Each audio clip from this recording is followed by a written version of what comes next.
नमस्कार दोस्तों, स्वागत है आपका लेजिस्लोकस एलएलपी के यूट्यूब चैनल पर।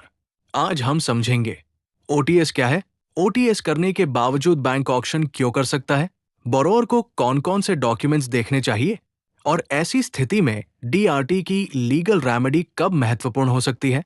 सबसे पहले समझिए, ओटीएस यानी वन टाइम सेटलमेंट एक ऐसी सेटलमेंट प्रपोजल है जिसमें बोरोअर बैंक के साथ अपने आउटस्टैंडिंग लोन को तय टर्म्स के अनुसार सेटल करने का प्रयास करता है।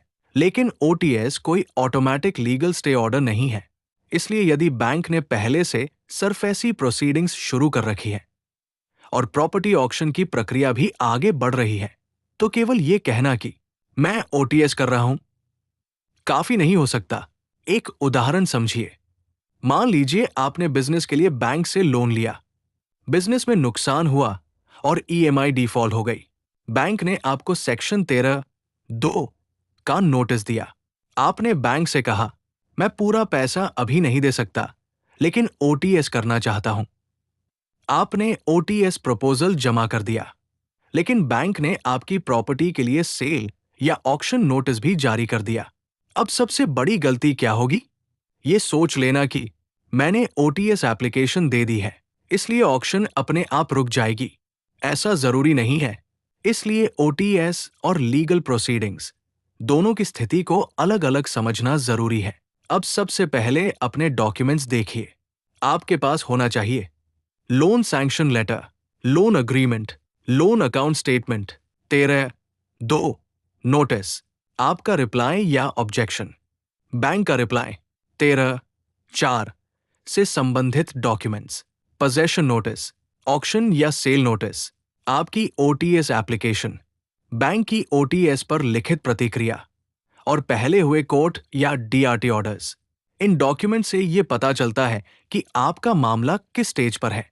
अब बैंक से ओटीएस की बातचीत हो रही है, तो एक और बात ध्यान रखें, जहां संभव हो बैंक के साथ महत्वपूर्ण कम्युनिकेशन को लिखित रूप में सुरक्षित रखें। आपने कितनी राशि ऑफर की, कब ऑफर की, बैंक ने क्या जवाब दिया, सेटलमेंट की कोई रिटन टर्म्स मिली या नहीं, पेमेंट की कोई डेडलाइन दी गई या नहीं। ये सारे डॉक्यूमेंट्स बाद में बहुत महत्वपूर्ण हो सकते हैं। अब सवाल, अगर ओटीएस चल रही है और बैंक ऑक्शन भी कर रहा है, तो क्या डीआरटी जाना पड़ सकता है? इसका जवाब हर केस में अलग होगा। लेकिन यदि सिक्योर्ड क्रेडिटर ने सरफेसी एक्ट की सेक्शन 13(4) के तहत कोई मेजर लिया है और बोरोअर उससे अग्रीव है, तो सेक्शन 17 के तहत डीआरटी में एप्लीकेशन का स्टैट्यूटरी रेमेडी उपलब्ध हो सकता है। कानून में ऐसी एप्लीकेशन के लिए सामान्यतः संबंधित मेजर की तारीख से 45 दिनों की अवधि दी गई है। इसलिए अगर पोजेशन या ऑक्शन की कार्रवाई आगे बढ़ रही है, तो अपनी लीगल पोजीशन की समय पर समीक्षा करना महत्वपूर्ण है। अब एक और जरूरी बात, डीआरटी में केस फाइल कर देने से ओटीएस अपने आप खत्म नहीं होती और ओटीएस करने से डीआरटी रेमेडी अपने आप खत्म हो जाए, ये भी हर सिचुएशन में नहीं कहा जा सकता। आपके केस में दोनों प्रोसीडिंग्स की स्थिति, बैंक की एक्शन और उपलब्ध लीगल रेमेडी को डॉक्यूमेंट्स के आधार पर देखना जरूरी है। अब ऑक्शन डेट की बात करते हैं। मान लीजिए ऑक्शन की डेट अगले 10 दिन में है। आपने ओटीएस एप्लीकेशन भी दे रखी है। ऐसी स्थिति में ऑक्शन डेट का इंतजार करना सही नहीं होगा। सबसे पहले ये देखिए, ऑक्शन नोटिस क्या कहता है, रिजर्व प्राइस कितना है, प्रॉपर्टी का डिस्क्रिप्शन सही है, पोजेशन की स्थिति क्या है, 13(2) और 13(4) की क्रोनोलॉजी क्या है, बैंक ने ओटीएस का क्या जवाब दिया और आपके लिए कौन सी लीगल रेमेडी उपलब्ध हो सकती है।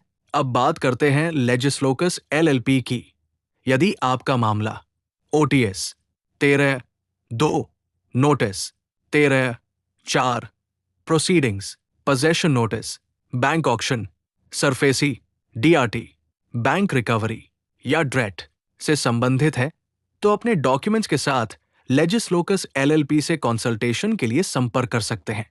आपको केवल ये बताना जरूरी नहीं है कि मेरा लोन बाकी है, बल्कि पूरी सिचुएशन समझना जरूरी है। लोन कितना है, बैंक ने क्या नोटिस दिया, प्रॉपर्टी किस स्टेज पर है, ओटीएस में क्या बातचीत हुई और अभी बैंक कौन सी कार्रवाई कर रहा है। Legislocus LLP, your legal partner, your right our fight. Call बटा व्हाट्सएप 5865 8384 969638 वीडियो उपयोगी लगा हो तो लाइक करें, शेयर करें और लेजिस्लोकस एलएलपी के यूट्यूब चैनल को सब्सक्राइब करें।